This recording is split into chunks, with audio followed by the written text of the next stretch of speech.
ini senantiasa dilimpahkan rahmat dari ridhonya. Al-Fatihah. Dan semoga hajat daripada jamaah wabil khusus kepada ketum semoga dijabah oleh Allah ya Al-Fatihah. Dan juga semoga dimudahkan dari urusan Al-Fatihah. Dan kita yang kurang sehat atau semoga diberi ketenangan, kesehatan dan kesabaran dalam menghadapi Al-Fatihah. Dan semoga jemaah selalu dikaruniai taufik dan hidayah. Al-Fatihah. Amin. Assalamualaikum warahmatullahi wabarakatuh. Waalaikumsalam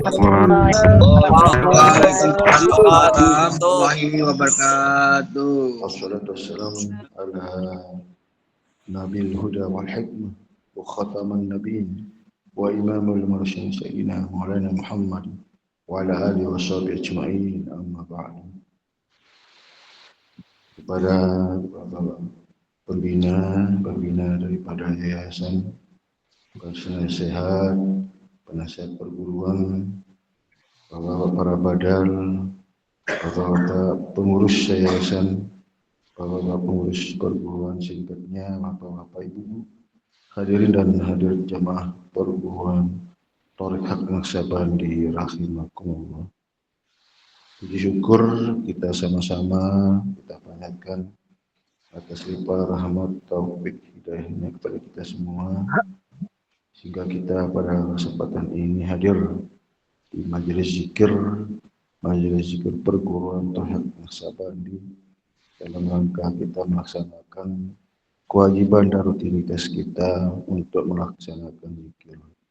Semoga amalan zikir senantiasa dilimpahkan rahmat dari doanya. Amin ya rabbal alamin. Kemudian kita menyampaikan salawat dan salam kepada junjungan alam, junjungan Nabi besar Muhammad sallallahu alaihi wasallam. Allahumma shalli ala sayyidina Muhammad wa ala ali atas bimbingannya, petunjuknya, syafaatnya kita harapkan moga-moga kita dapat mengikuti dan mentaatinya. Amin ya rabbal alamin. Alhamdulillah wa syukurillah wa nikmat Allah bahwa kita tidak terasa ya dari hari ke hari, minggu ke minggu, bulan ke bulan sampailah di penghujungnya ya bahwa tidak terasa ya dalam mengiringi atau menjalankan kehidupan ini.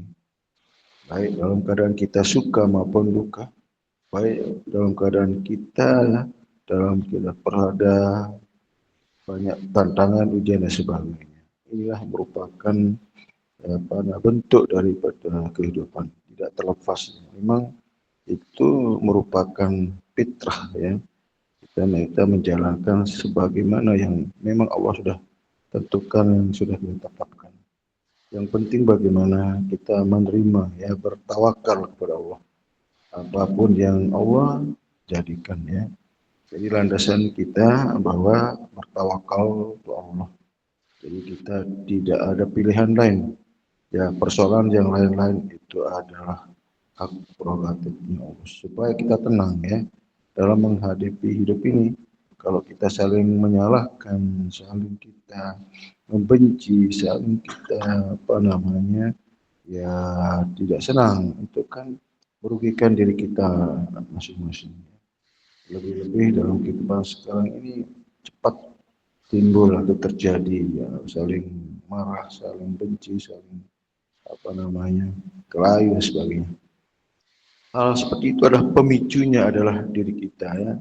Diri kita, rohani kita yang tidak bersih. Kalbu kita adalah masuk gangguan di situ, ada setan ya, yaitu makanya ada sepukul setan sana bagi. Itulah membuat kita cepat tegang sebenarnya. Nah, itulah sebabnya bagaimana cara mensikapinya adalah kita zikir sebenarnya. Zikirlah membuat tentang adem sebenarnya. Tidak ada itu sebuah kebencian, perkelahian. Tidak ada lagi sebuah kecemburuan yang akan yang berlebihan ya, sebenarnya. Tentu lurus saja dia, karena ada pedoman. Kita menjadikan sholat dan sabar sebagai penolong, bukan yang lain.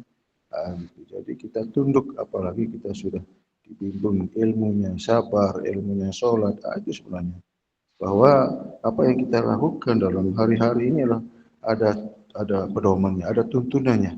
Apa yang Nabi contohkan, Nabi sampaikan, Nabi praktikkan, itu kita lakukan. Tidak mengurangi dan tidak melebihkan. Ya. Sesuai dengan apa yang Nabi pesankan begitu. Perkara-perkara lain adalah itu amaliyah. Ya. Amaliyah ini berkembang ya sesuai dengan situasi, ya, kondisi. Itu tidak mungkin dia tetap seperti itu. Maka pentingnya para imam-imam ya, para MUI ya, para orang-orang yang mengerti di situ ya tentang apa namanya batasan-batasan yang mana yang boleh dan mana yang enggak. Itu ibarat makanan itu di situ ada label halalnya di situ mana yang boleh kita ambil dan mana yang tidak. Begitu juga dengan yang lain sebenarnya. Itulah terkait tentang perkara amaliyah itu yang diatur oleh ya undang-undang yang diatur oleh ilmu fikih ya, ilmu syariat. Tapi kalau sudah menyangkut itu ubudiyah, ya menyangkut tauhid, tidak cukup kita hanya belajar fikih ya syariat. Karena itu hanya bermuara pada kauliyah dan peliyahnya ya. Nah, itu ucapan dan perbuatan. Tidak akan sampai bahas tentang qalb. Itu kalau sudah masuk kepada ilmu kerohanian atau ilmu tasawuf, maka disitulah membahas tentang hati. Bagaimana mempersiapkan hati kita ke Allah, bagaimana hati ini bisa diterima oleh Allah. Karena persoalannya adalah ketika hati sudah hadir pada diri jasad ini, hati ini kemana-mana, berbolak-balik, tegang dia, cepat terganggu. Malah yang yang terisi di situ bukan perkara-perkara ibadah, perkara zikir, bahwa bawaannya adalah hal-hal yang merugikan. Nah, itu sebabnya hati ini dijaga ya. La yanfa'u malu wala banun illa man atallahu biqalbin salim. Tidak berguna harta dan anak yang datang yang sampai ke Allah, hati yang selamat, hati yang suci, yang bersih. Itu sebenarnya. Bahasanya Allah itu sangat sederhana. Oleh sebab itu kita belajar ilmu zikir ini adalah untuk memperbaiki hati. Dia menjernihkan hati untuk membersihkan sebenarnya itu hingga persiapan kita ke Allah benar-benar aman nyaman ya. Ya betul-betul hati ini sudah betul-betul siap untuk diterima di sisi Allah. Itu soalnya. Kalau enggak kan terkatung-katung di jiwa kita mau kemana? Ya Allah enggak menerima kita. Berbahagialah orang-orang yang mensucikannya dan celaka orang yang mengotorinya. Persoalannya adalah mereka tidak tahu ilmunya, tidak tahu bagaimana cara amaliyahnya ilmunya. Dikirain hanya zikir-zikir di lisan ini selesai, tidak. Karena perkaranya yang kita bersihkan ini di dalam, tentu ilmunya yang di dalam, amalan di dalam. Tata cara adalah dengan cara bagaimana yang kita lakukan yang di dalamnya, kan begitu sederhana ya. Ya, terkait tentang yang di luar dengan ada tata cara luarnya. Makanya dua ilmu yang berbeda ini patutlah kita harus kita pelajari, harus kita ikuti. Jangan satu saja. Jadi kita akan tidak mengerti sampai kapan kita tidak mengerti tentang amalan rohani ini, kan amalan zahir saja yang kita perjuangkan. Kita sekolah, kita terus kemana-mana belajar, ikut kajian-kajian dan sebagainya kan. Hanya cuma kajian-kajian zahir. Yang batin ini mau dikemanakan? Apa yang harus dia perbuat selama ini? Apa yang dilakukan begitu?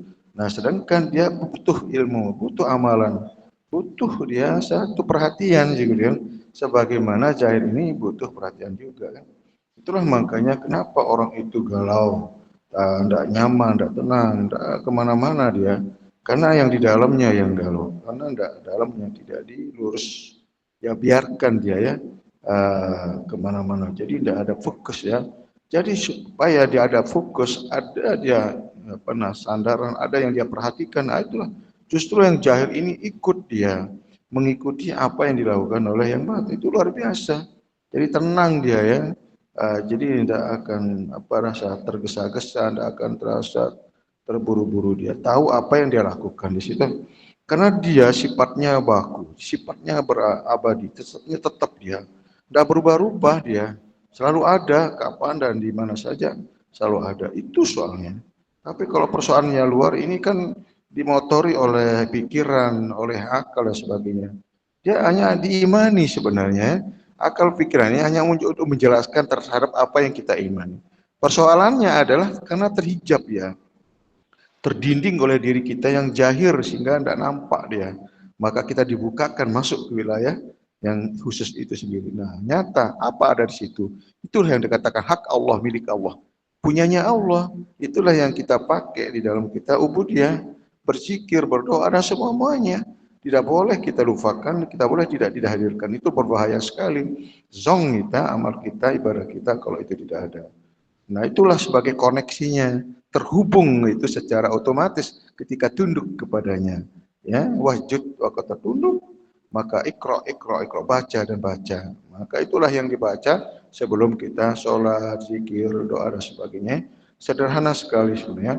Membaca sesuatu yang tersirat adalah membutuhkan bimbingan yang khusus sehingga kita tahu apa yang dibaca di balik diri yang jahil. Itu suatu hal yang sangat luar biasa yang menjadi kekuatan orang beriman, menjadi sebuah ya apa namanya harapannya mereka, menjadi satu kebanggaannya, menjadi satu keistimewaannya dia, sehingga mereka akan bisa melebihi amalia-amalia daripada